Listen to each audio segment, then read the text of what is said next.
Shalom Bapak Ibu yang dikasihi Tuhan. Tidak terasa kita sudah berada di minggu keempat bulan Mei tahun 2020. Ini adalah satu sukacita kita kepada Tuhan yang Maha Besar atas pertolongan penyertaan-Nya yang telah memimpin kita sepanjang bulan Mei sampai hari ini dengan keadaan yang baik dan sehat. Haleluya. Sebagai rasa syukur kita kepada Tuhan dan menjadi satu harapan kita kepada Dia, mari terlebih dahulu sebelum kita mendengarkan sabdanya, kita bersatu di dalam doa. Saya mohon Bapak Ibu sekalian bangkit berdiri di rumah masing-masing. Kita berdiri, kita berdoa. Ya Allah pencipta langit bumi dan segala isinya, Allah yang kami kenal dan sembah di dalam nama Yesus Kristus Tuhan kami. Oleh pertolongan dan pemeliharaanmu sepanjang bulan Mei, dapat kami lewati dengan penuh sukacita. Sekalipun ada tantangan perjuangan berat yang kami hadapi karena kondisi COVID-19 ini. Namun kami bersyukur Tuhan selalu bersama dengan kami. Dan kami siap mendengarkan firman-Mu Tuhan. Sebagai pedoman bagi hidup kami. Sebagai kekuatan kami mengiring dan mengikut Engkau. Dan sebagai harapan kami bagi orang-orang yang berharap kepada pertolongan-Mu saja. Melalui firman-Mu ya Tuhan. Seluruh jemaat Tuhan dimanapun berada di dalam ibadah ini, Tuhan memberi kekuatan bagi yang lemah, memberikan kesembuhan bagi yang sakit, memberikan semangat bagi yang lemah dan mungkin dalam keadaan yang sudah tidak semangat lagi. Dan bagi mereka yang tetap bersukacita, semakin bersukacita karena Tuhan. Terima kasih ya Tuhan Yesus, kami siap mendengarkan sabda-Mu yang kudus ini. Dalam nama Yesus berfirmanlah, kami siap mendengarkannya. Haleluya. Amin. Bapak Ibu yang dikasihi Tuhan, tema firman Tuhan minggu keempat bulan Mei tahun 2020 adalah menjadi terang dan cahaya dalam iman yang menyelamatkan. Menjadi terang dan cahaya dalam iman yang menyelamatkan terambil dari Markus 5 ayat 20 hingga ayat yang ke-34. Bapak Ibu sekalian, kita tetap berdiri. Mari kita buka kitab kita Markus pasal 5 ayat 24 hingga ayat yang ke-34. Baiklah kita bersama-sama membaca ayat ini secara bersama-sama. Kita mulai. Lalu pergilah Yesus dengan orang itu. Orang banyak berbondong-bondong mengikuti Dia dan berdesak-desakan di dekatnya. Adalah di situ seorang perempuan yang sudah 12 tahun lamanya menderita pendarahan. Ia telah berulang-ulang diobati oleh berbagai tabib. Sehingga telah dihabiskannya semua yang ada padanya. Namun sama sekali tidak ada faedahnya, malah sebaliknya keadaannya makin memburuk. Dia sudah mendengar berita-berita tentang Yesus. Maka di tengah-tengah orang banyak itu ia mendekati Yesus dari belakang dan menjamah jubahnya. Sebab katanya, asal ku jamah saja jubahnya, aku akan sembuh. Seketika itu juga berhentilah pendarahannya dan ia merasa bahwa badannya sudah sembuh dari penyakitnya. Pada ketika itu juga Yesus mengetahui bahwa ada tenaga yang keluar dari dirinya. Lalu ia berpaling di tengah orang banyak dan bertanya, siapakah yang menjamah jubahku? Murid-muridnya menjawab, engkau melihat bagaimana orang-orang ini berdesak-desakan dekatmu. Dan engkau bertanya, siapakah yang menjamah aku? Lalu ia memandang sekelilingnya untuk melihat siapa yang telah melakukan hal itu. Perempuan itu yang menjadi takut dan gemetar ketika mengetahui apa yang telah terjadi atas dirinya. Tampil dan tersungkur di depan Yesus dan dengan tulus memberitahukan segala sesuatu kepadanya. Ayat terakhir 34. Maka katanya kepada perempuan itu, hai anakku, imanmu telah menyelamatkan engkau. Pergilah dengan selamat dan sembuhlah dari penyakitmu. Puji Tuhan. Silakan duduk Bapak Ibu yang dikasihi Tuhan.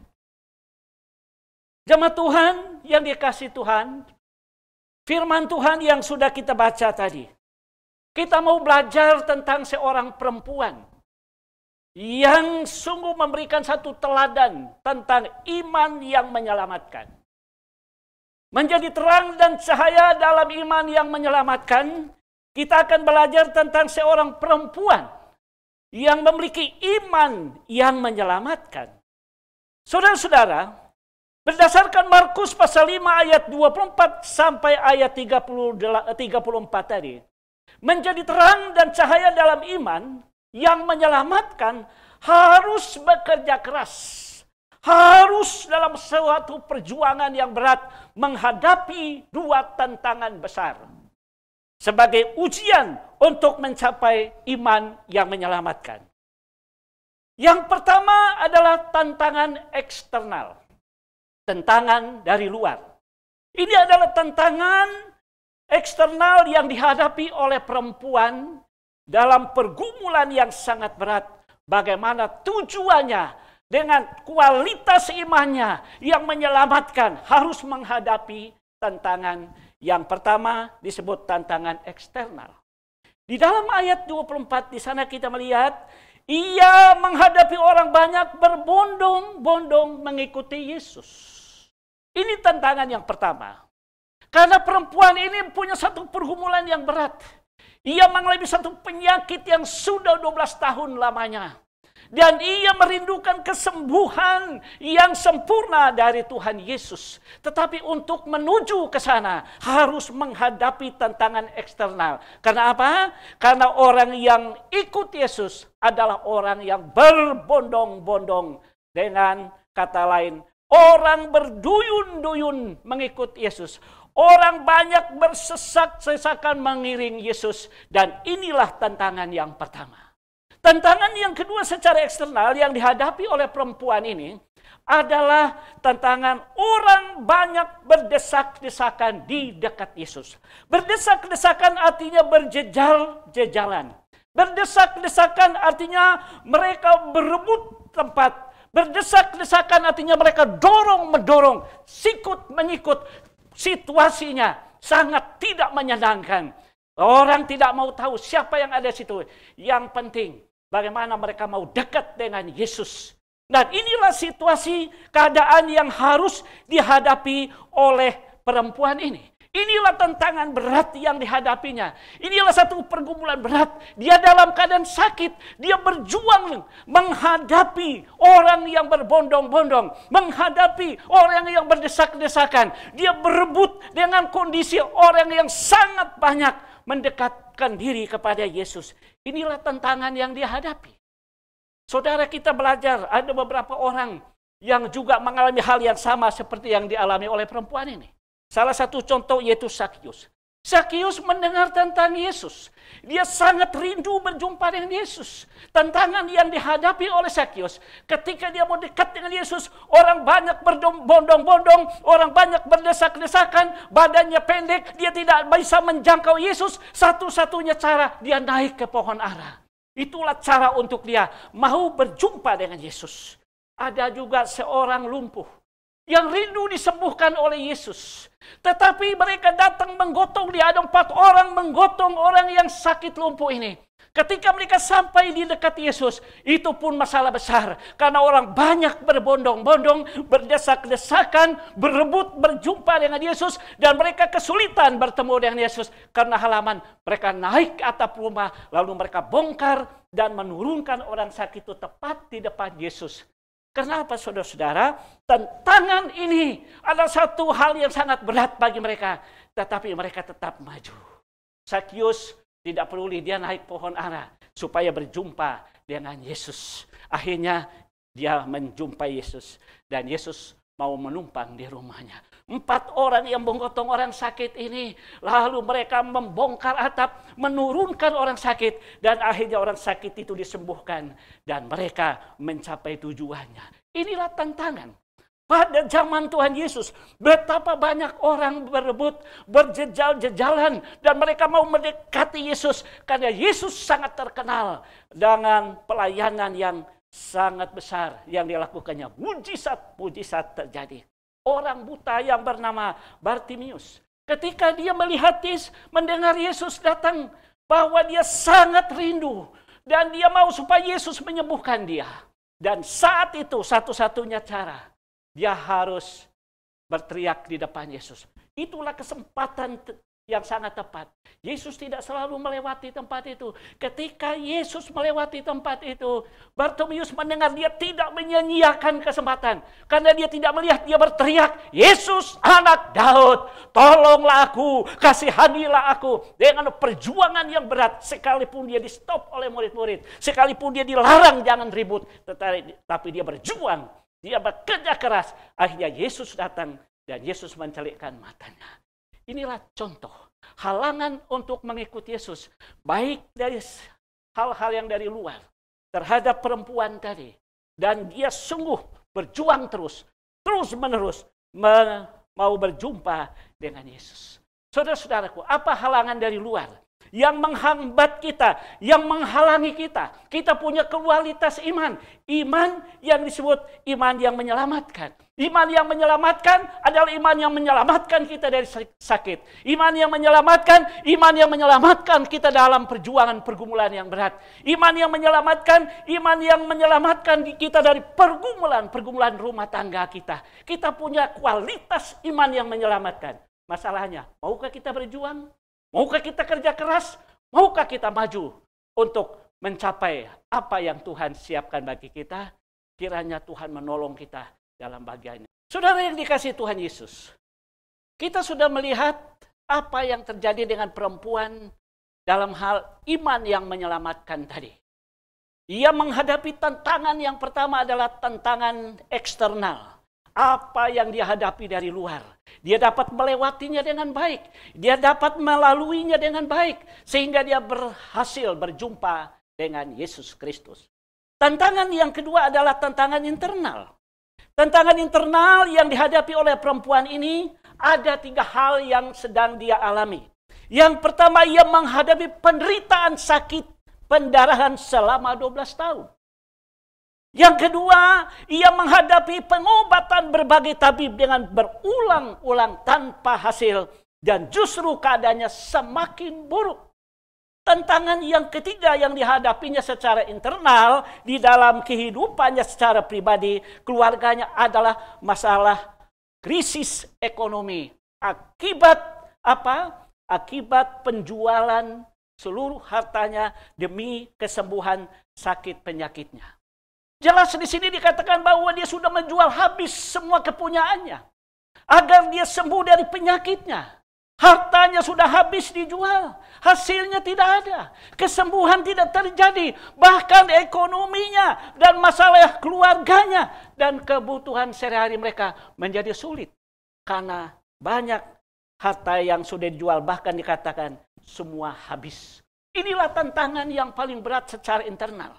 Dalam kondisi seperti ini, saudara-saudara, dia punya kualitas iman yang disebut iman yang menyelamatkan. Dia tidak peduli dengan keadaan eksternal. Dia tidak peduli dengan keadaan internal. Apa yang terjadi dengan kehidupannya. Dia harus memiliki satu kehidupan yang sungguh-sungguh serius. Bagaimana dia bangkit dari situasi dan keadaan yang sedang dialami. Saudara-saudara yang dikasihi Tuhan, menjadi orang yang berharap penuh kepada Tuhan. Ia memiliki iman yang menyelamatkan. Ada 4 kunci keberhasilannya. Ia berjumpa dengan Tuhan Yesus.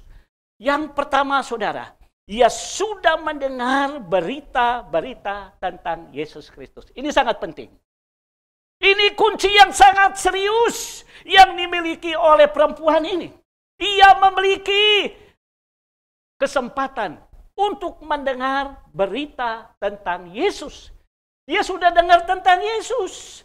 Ada 4 hal arti kata mendengar. Kata mendengar yang pertama menyangkut suara. Ia menangkap suara. Dia sudah mendengar dengan telinganya. Ada suara yang datang tentang Yesus yang disampaikan oleh banyak orang. Ia mendengar artinya mendapat kabar. Ada berita atau kabar tentang apa? Tentang Yesus.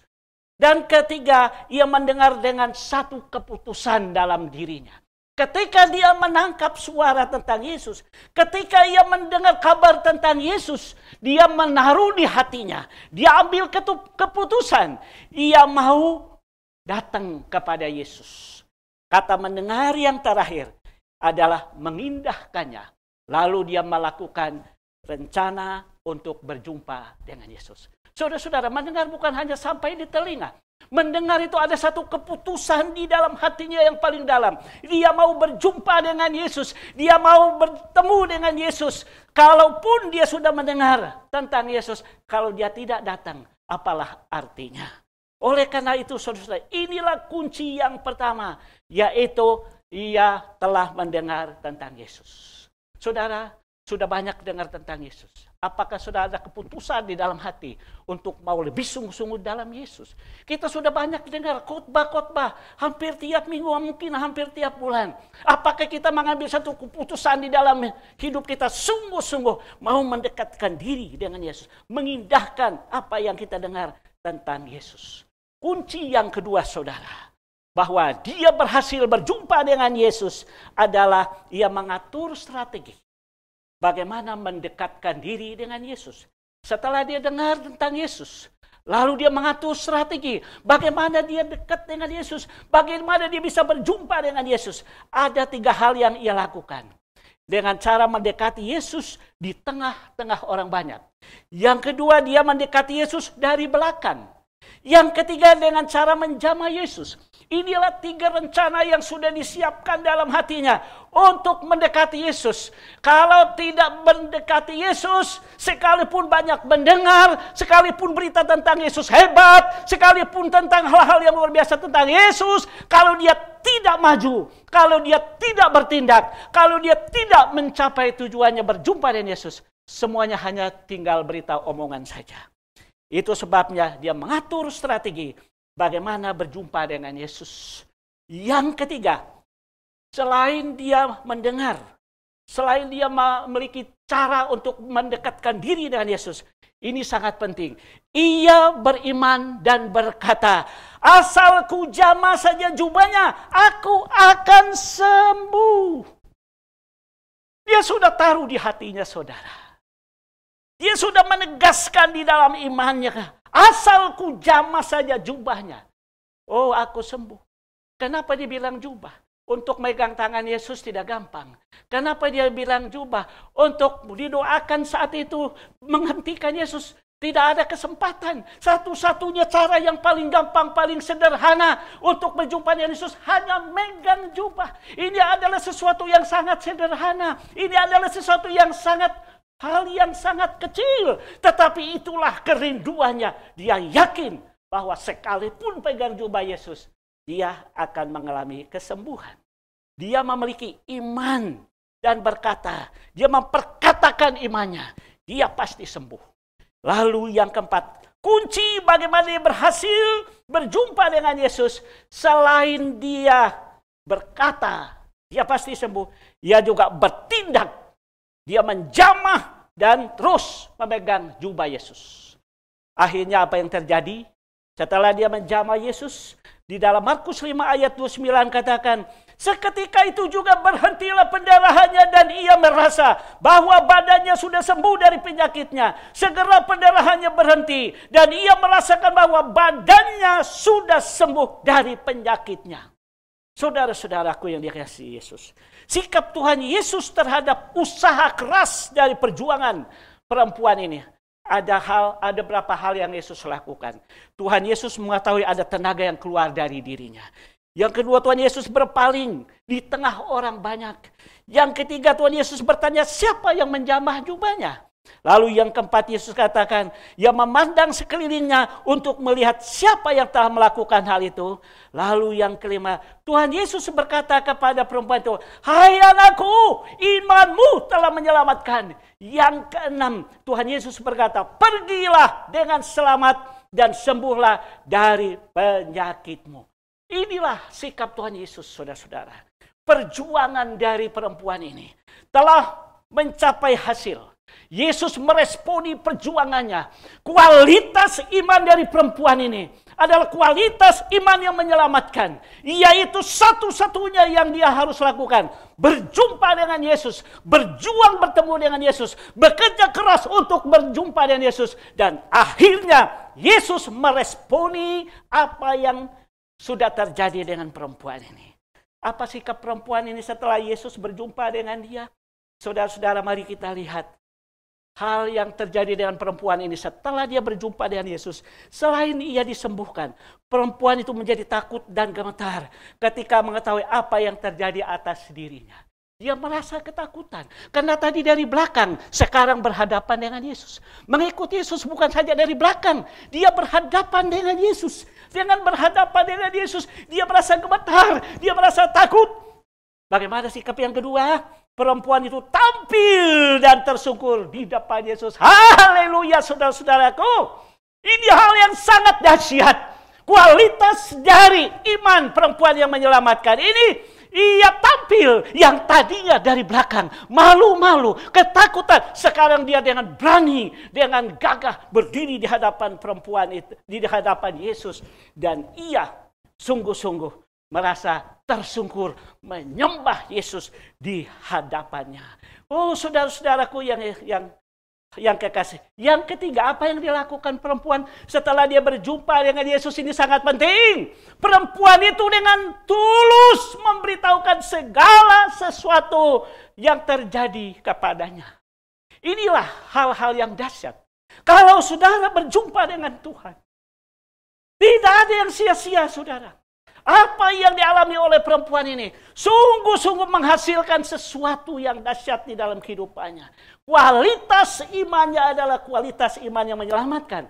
Kualitas iman yang menyelamatkan adalah perjuangan kerja keras berjumpa dengan Yesus. Sekalipun tantangan eksternal, sekalipun tantangan internal, tidak menjadi masalah. Karena hasilnya memberikan hal-hal yang besar bagi kita. Tantangan yang kedua, eksternal tadi, dan pertama tadi eksternal, kedua internal. Yesus memberikan kepadanya, berkata, imanmu telah menyelamatkan engkau. Ini yang terjadi dengan dia. Iman yang menyelamatkan adalah iman yang jujur dan tulus mencari Yesus. Saudara-saudara, sebagai penutup, dua hal yang harus menjadi peringatan bagi kita. Iman yang menyelamatkan harus disertai dengan perjuangan dan kerja keras. Iman yang menyelamatkan adalah iman yang jujur dan tulus di hadapan Tuhan, dan dia akan membuahkan buah yang dahsyat di dalam kehidupannya. Kiranya Tuhan menolong kita. Jangan takut, jangan goyah, jangan khawatir. Situasi apapun yang sedang terjadi, saudara memiliki iman yang berkualitas, yaitu iman yang menyelamatkan. Tuhan akan menyelamatkan kita dalam berbagai masalah. Masalah sakit penyakit, masalah ekonomi, masalah keluarga, masalah masa depan, masalah keuangan, masalah pekerjaan, apapun masalah, kualitas imanmu adalah kualitas iman yang menyelamatkan. Tuhan Yesus memberkati. Haleluya. Amin. Baik Bapak Ibu sekalian, kita mengucap syukur atas firman Tuhan yang telah kita dengar. Kita berdoa. Ya Bapa kami di surga, Allah yang kami sapa di dalam nama Yesus Kristus, kami telah mendengar firman-Mu. Kiranya Roh Kudus akan memperjelas dan mempertegaskan itu di dalam kehidupan kami. Jadikan kami memiliki iman yang berkualitas tinggi, yaitu iman yang menyelamatkan. Kami sudah mendengar firman-Mu, kiranya Tuhan meteraikan kebenaran ini, dan kami akan terus percaya dengan langkah iman. Situasi apapun yang kami alami hadapi, Tuhan berjanji akan menolong kami. Tuhan berjanji akan menyempurnakan segala sesuatu yang kami hadapi. Berkatilah seluruh jemaat Tuhan dimanapun mereka berada. Baik pekerjaan, baik usaha, baik kehidupan sehari-hari, baik segala sesuatu yang mereka harapkan. Dalam nama Tuhan Yesus, Allah kami akan mengerjakannya sesuai dengan firman-Mu. Ini doa syukur kami Bapa. Meteraikan firman-Mu ini dalam nama Yesus Kristus. Haleluya. Amin.